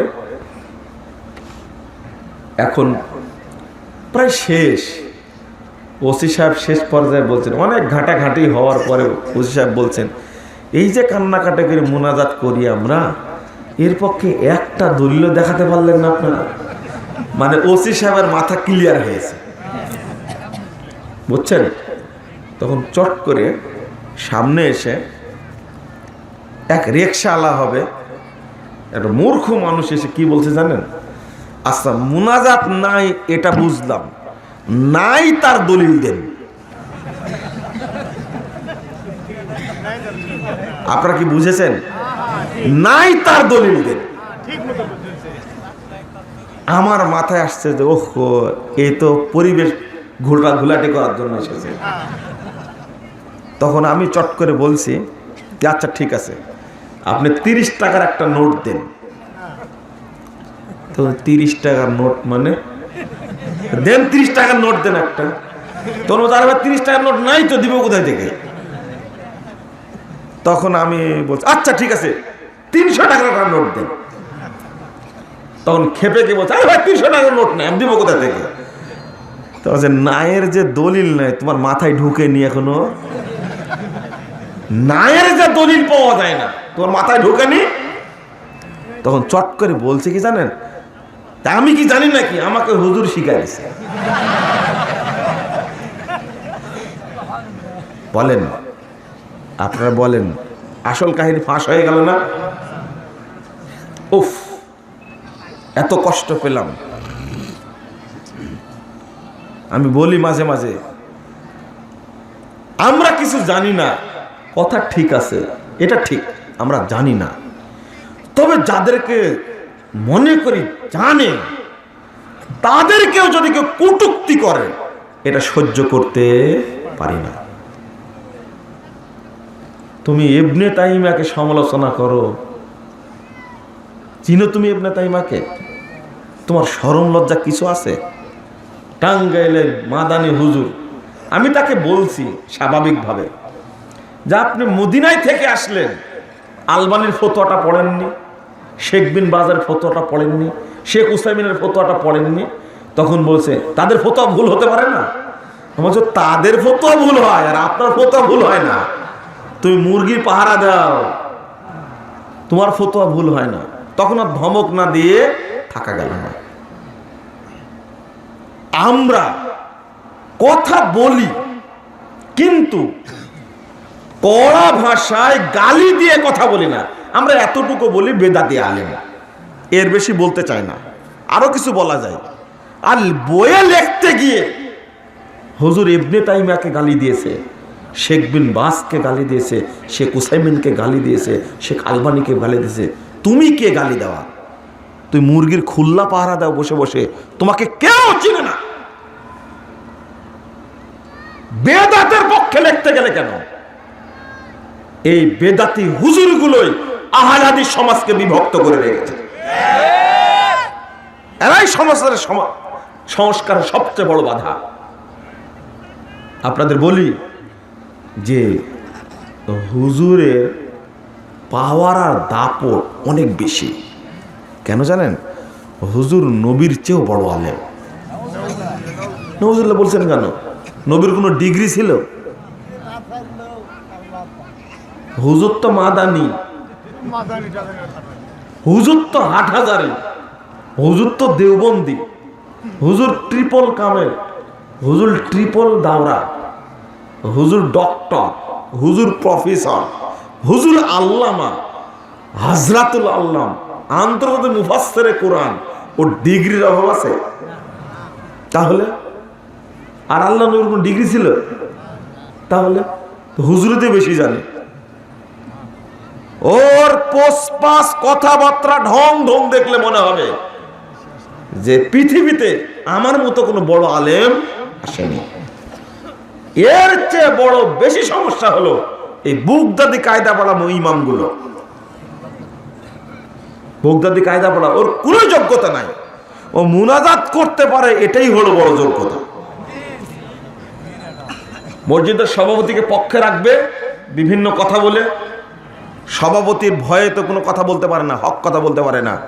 আর মসজিদের সভাপতি এতই মূর্খ, ও মনে করে আমার মসজিদের ইমামের চেয়ে বড় আলেম পৃথিবীতে আর কেউ নেই।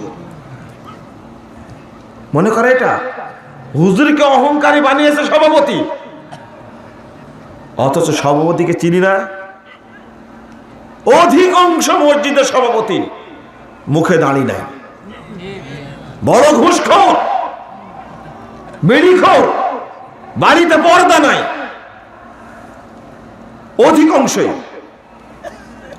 অথচ ইমাম যে ইমামতি করছে 46 বছর যাবত, যার কারণে সভাপতি মনে করে এত বড় আলেম পৃথিবীতে নাই। ও চিনে ইমামকে, আর কাউকে চিনে না। ওই জন্য যাকে তাকে গালি দিতে পারে না।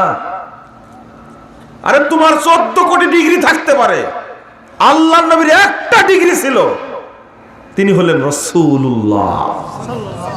পৃথিবীর কোন ডিগ্রির সাথে মিলবে এটা? তার ভিতরে কোনো অহংকার ছিল না। হুজুর তোমার মধ্যে এত অহংকার হলো কি জন্য? এই একটা বিপদ। আর একটা বিপদ হলো এই মুরব্বীরা। কারা? এই মুরব্বীরা হলো আর এক বিপদ। মুরব্বীরা আমূল পরিবর্তন করতে চায় না। মুরব্বী এমন কঠোরের কঠোর, বলে যে বয়স 85 বছর হয়ে গেছে, এখন পরিবর্তন করে কি করব? 2 দিন পর মারা যাব, যা করছি তাই করব। বাপ দাদা যা করে গেছে তাই করব। বাপ দাদা যদি ভুল করে যায় আমরাও ভুল করব, তারা যদি জাহান্নামে যায় আমরাও জাহান্নামে যাব। কত বড় মূর্খ দেখছেন মুরব্বী। এই গোলামি ঠিক না। আপনার ভুল হয়েছে এতদিন, আজকে ভুলটা পরিবর্তন করে নিন। ইনশাআল্লাহ ইনশাআল্লাহ আপনার জন্য সুসংবাদ আছে। যদি আপনি ভুলটা সংশোধন করে আমলে সলে করতে পারেন, দলিল ভিত্তিক বিশুদ্ধ আমল করতে পারেন, তাহলে আপনার জন্য সুসংবাদ হলো আল্লাহ বলছেন ইল্লা মান তাবা ওয়া আমানা ওয়া আমিলা আমালান সালিহা ফাউলাইকা ইউবাদদিলুল্লাহু সাইয়্যাতিহিম হাসানাত। যারা তওবা করেছে, ঈমান এনেছে, আমলে সলেহ করেছে, আল্লাহ রাব্বুল আলামিন তাদের সমস্ত পাপকে নেকিতে পরিবর্তন করে দেবেন। সুবহানাল্লাহ সূরা ফুরকান ৭০ নম্বর আয়াত। দলিল পেলেন আপনি, আর গোলামি করার সুযোগ নাই। আপনিও জানেন যে ভুল হয়েছে, বাদ দিয়ে দিই, আমল করার দরকার নাই, সেটা কেন গোলামি করবেন? তসবিহ গণনা করছে আজ পর্যন্ত, একটা ট্র্যাডিশন হয়েছে তসবিহ গণনা করা। বলছি না ডান হাতের আঙ্গুলে তাসবিহ গণনা করা। রাসূল সাল্লাল্লাহু আলাইহি সাল্লাম বলছেন, আঙ্গুলে যে তাসবিহ গণনা করে, আঙ্গুলগুলো কাল কিয়ামতের মাঠে আল্লাহর সাথে কথা বলবে এবং তার পক্ষে সাক্ষী দান করবে। তো আপনি মালা দ্বারা তাসবিহ গণনা করছেন কেন? এটা তো বেদাত। লাটরাইয়ের বিসি দ্বারা তাসবিহ গণনা করছেন কেন? এটা তো বেদাত, এটা চলবে না। আপনাদের অনুরোধ করব, আপনারা ভুল যদি হয়ে থাকে ইনশাআল্লাহ সংশোধন করে নেবেন। আর আমরা ধরা খেয়ে যাব কিয়ামতের মাঠে। আলেমরা কি করবে? এই 3 সেকেন্ড 5 সেকেন্ড 10 সেকেন্ড মুনাজাত করার জন্য তাকায় থাকে, কিন্তু সালামের পরে যে দোয়াগুলো পড়তে হয় এই দোয়াগুলো জানে না, আয়াতুল কুরসিও জানে না। এই স্বভাবটা আসছে মাযহাবীদের থেকে। কাদের থেকে এসেছে? মাযহাবীদের থেকে এসেছে। মাযহাবীরা সালাম ফেরানোর পরে আল্লাহুম্মা আমিন এই 10 সেকেন্ড পরে বলে বাহাক্কা লা ইলাহা ইল্লাল্লাহ বলে শেষ করে দেয়। এটা কি যে বললো হুজুর, আর এটা কি যে বললো বোঝা যায় না। এই অবস্থাটাই তৈরি হয়েছে। অথচ এটা মুনাজাত শেষ, সবাই লাফ দিয়ে উঠে দাঁড়ায় না। সালাতের পরে আল্লাহ নবী সাল্লাল্লাহু আলাইহি সাল্লাম অন্তত 17টি দোয়া পড়েছেন। কয়টি? আমাদের বিশ্লেষণে 17টি দোয়া পড়েছেন। আপনাকে যদি বলি যে 17টির মধ্যে আপনাকে 10টা মাফ করে দিলে 7টা বলেন, পারবেন না বলতে। 7টাও মুখস্থ নেই আপনার মধ্যে। কারণ হলো ওখানে দড়ি পাকানো সিস্টেম চালু আছে। এখন যদি আপনাদের প্রশ্ন করে উত্তর দিতে পারবেন না, আচ্ছা বলেন তো, বাথরুমে গেলে কি দোয়া পড়তে হয়? মসজিদে ঢোকার সময় কি দোয়া? ঘুমানোর সময় কি দোয়া? আচ্ছা এগুলো তো পারেন। মসজিদ থেকে নামার সময় কি পড়তে হয়? আচ্ছা বলেন তো, এখন যদি একজনের বিয়ে দিয়ে দিই, আর আপনার সভাপতি সাহেব আছেন, বুড়া মানুষ, এর কথাটা নাই বললাম, এই যে ছেলেটা পাশে বসে আছে, এর এখন বিয়ে দিয়ে পরে কি দোয়া পড়তে হবে বলেন তো?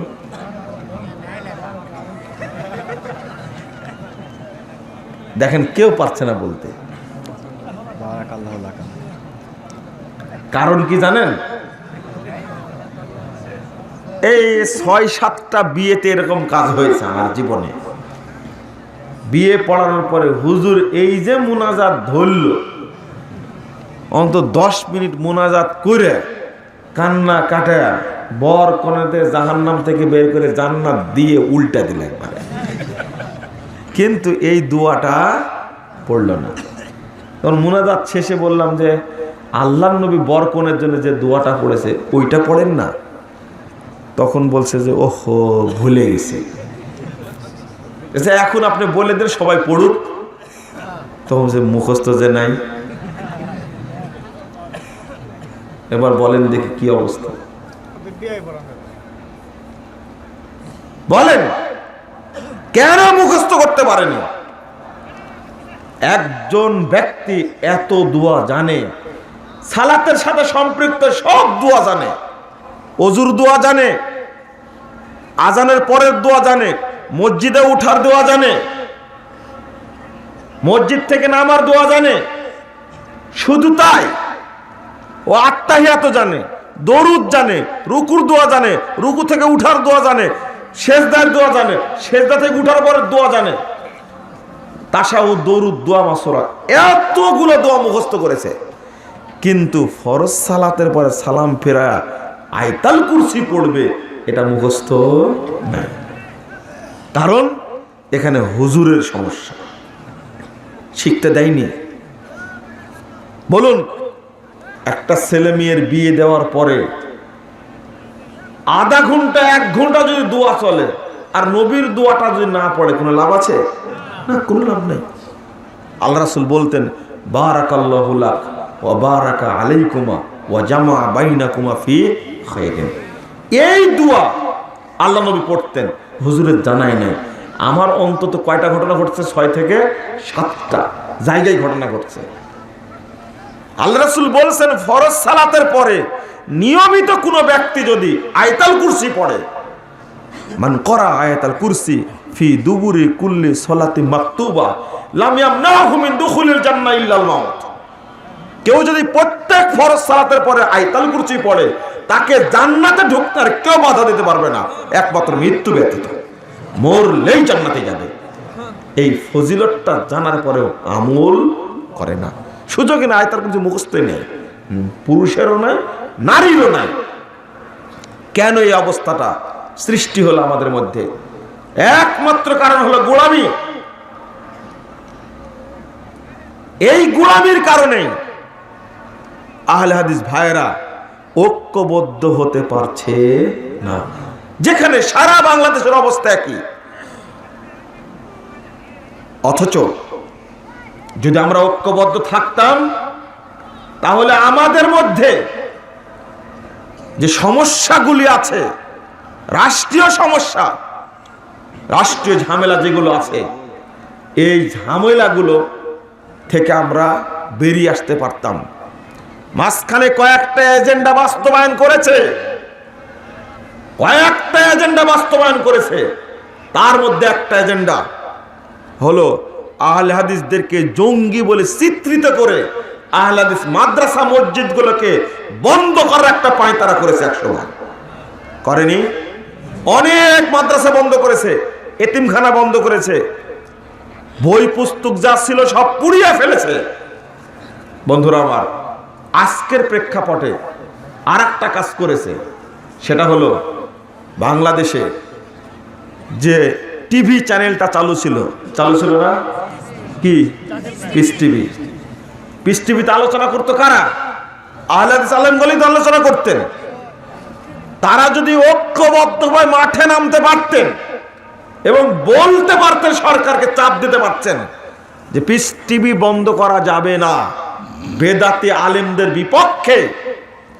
আমরা স্বার্থের কারণে সবকিছু করতে পারি, কিন্তু জাতীয় স্বার্থে কিছু করতে পারি না। তার অন্যতম কারণ একটাই, যে আমরা বিভক্ত অবস্থায় আছি, একজনের সাথে আরেকজনের সম্পর্ক নাই। যদি একটা ঢাকায় সম্মেলন করতে পারতাম, বড় সবার উপস্থিতিতে একটা সম্মেলন দাবি করা হতো, পিস টিভিতে যারা আলোচনা করে তারা একজনও জেলখানায় আছে? একজনও নেই। তো যদি আলোচনায় ত্রুটি থাকে, আহলে হাদিস আলেমগণ আলোচনা করে, তো টিভি চ্যানেল বন্ধ হবে কেন? অথচ আমরা মুখ খুলতে পারলাম না, বলতেই পারলাম না, এক জায়গায় বসতেও পারলাম না, সরকারকে বুঝাতেও পারলাম না, বন্ধ আজও থেকেই গেল। অথচ আলোচনা করতে আহলে হাদিস আলেমরা আলোচনা করতো। আজকে পিস টিভির কারণে মাত্র কয়েক বছরে সারা দেশে দাওয়াতটা চলে গেছিল। আলহামদুলিল্লাহ। বন্ধ হওয়ার কারণে কতটা ক্ষতি হয়েছে। ওই বেদাতি আলেমরা উৎপেতে আছে আহলে হাদিসদের কিভাবে ক্ষতি করা যায়। তবে আলহামদুলিল্লাহ নতুন প্রজন্ম এমন ভাবে এগিয়ে আসছে, এখন এমন ভাবে এগিয়ে আসছে, আগামী প্রজন্মটা হবে তাওহীদের জাগরণ ইনশাআল্লাহ। ইনশাআল্লাহ এদেশে কোরআন এবং সহিহ হাদিসের বাণী প্রতিষ্ঠিত হবে ইনশাআল্লাহ, এতে কোনো সন্দেহ নাই। আমরা নিরাশ নই, আমরা আশা পোষণ করি একদিন মানুষ অবশ্যই অবশ্যই বুঝবে ইনশাআল্লাহ, এতে কোনো সন্দেহ নাই। বন্ধুরা আমার, আপনারা পরস্পরের সাথে মহব্বতটা রাখবেন। আহলে হাদিস ভাই যে হোক, যে সংগঠনই করুক না কেন, তার সাথে আপনার হৃদ্যতা থাকতে হবে ইনশাআল্লাহ। কারণ আকীদা কি? এক, আমল এক, সমাজ এক। কিন্তু নেতৃত্বের কারণে যে ভাগাভাগিটা হয়েছে, এই ভাগাভাগি থেকে আমাদেরকে বেরিয়ে আসতে হবে। আমরা যখন কোনো কাজ করব তখন ঐক্যবদ্ধভাবে করব ইনশাআল্লাহ। আল্লাহ আমাদের তৌফিক দান করুক, আল্লাহুম্মা আমিন। অনেক কথা বলে ফেলেছি, আর কথা বলছি না। জাযাকুমুল্লাহ খায়রান। কিছু বই আমরা নিয়ে আসছি আপনাদের জন্য, যেমন জাল হাদিসের কবর, রাসূল সাল্লাল্লাহু আলাইহি ওয়াসাল্লাম সালাত, ভ্রান্তির বেড়া দিলে ইকামতের দিন। আর আরেকটা হলো মাসিক আল ইখলাস। আমরা একটা পত্রিকা বের করছি মাসিক আল ইখলাস। অন্তত আপনারা একটা করে কপি নিয়ে যাওয়ার চেষ্টা করবেন, মাত্র 20 টাকা দাম। একটা করে কপি নিয়ে যাবেন আপনারা, এটা অনুরোধ করছে আপনাদেরকে। আর জাল হাদিসের কবর, রাসূল সাল্লাল্লাহু আলাইহি ওয়াসাল্লাম সালাত, এটা আপনারা মঞ্চ থেকে সংগ্রহ করার চেষ্টা করবেন। এক ইমাম কি জাল, এক ইমাম এক জাল সাহেব বলেছে সাহাবী নবী কিছু লিখতে জানেন। এক সাহাবী নবী করিম সাল্লাল্লাহু আলাইহি ওয়াসাল্লাম পেশাব মুবারক, পেশাবের পর আবার মুবারক বসাইছে, খাইছে নাকি জান্নাতও পাইছে খাওয়ার কারণে। হ্যাঁ, পেশাব খেয়েছেন। এটা কথাটা মিথ্যা কথা, একবারে টাটকা মিথ্যা কথা। এই সমস্ত কথা বলবেন না। বিতির সালাত কত রাকাত? বিতির সালাত মূলত 1 রাকাত। 1 রাকাত না পড়লে বিতির হবে না। 3 রাকাত তো পড়া যায়, তবে মাঝখানে বসবে না, একটানা 3 রাকাত পড়ে সালাম ফিরাবেন। 5 রাকাত তো পড়া যায়, একটানা 5 রাকাত পড়বেন, পড়ে সালাম ফিরাবেন।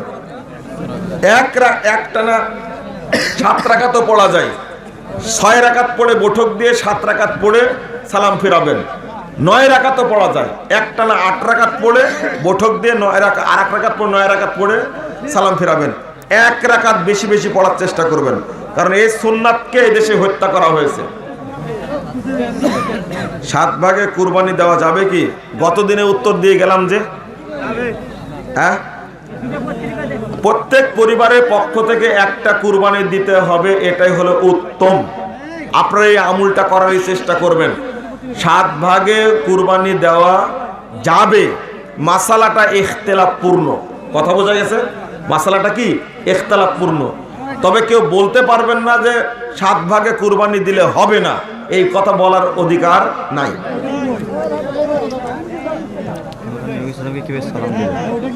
আমরা নবী করিম সাল্লাল্লাহু আলাইহি ওয়াসাল্লামকে কিভাবে সালাম দিব? সালাম দিবেন, আমরা যে সংক্ষিপ্ত দরুদ পড়ি সাল্লাল্লাহু আলাইহি ওয়াসাল্লাম, এটাও পড়বেন। এছাড়াও আপনি দরুদে ইব্রাহিমটা বেশি পড়ার চেষ্টা করবেন। আল্লাহুম্মা সাল্লি আলা মুহাম্মাদ ওয়া আলা আলি মুহাম্মাদ কামা সাল্লাইতা আলা ইব্রাহিম ওয়া আলা আলি ইব্রাহিম ইন্নাকা হামিদুম মাজিদ, এটা পড়ার চেষ্টা করবেন। সুর দিয়ে বক্তৃতা দেওয়া যাবে, জায়েজ আছে? কি ভাষায় লেখছে? সুর দিয়ে বক্তৃতা দেওয়া যাবে কি? সুর দিয়ে বক্তৃতা না দেওয়াই ভালো।